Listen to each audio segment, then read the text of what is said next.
చూడండి, మాట విషయంలో తప్పిపోతున్నారు చాలామంది.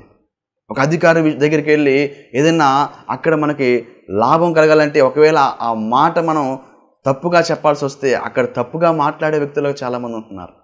అంటే చూసినట్లయితే దేవుని ఎదుట ఎవరు నిలబడతారంటే అక్కడ 15 కీర్తనలు అంటాడు కదా, అతడు నష్టము కలిగిన మాట తప్పుడనే మాట చూస్తాం. అంటే నష్టం వచ్చినప్పుడు కూడా మాట తప్పకుండా నిలబడాలి మాట కోసం.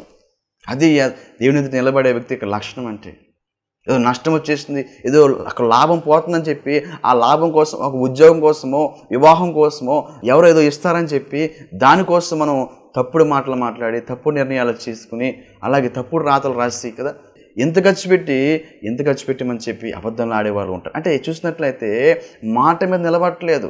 జరిగింది ఒకటైతే అక్కడ చెప్పేది ఒకటండి.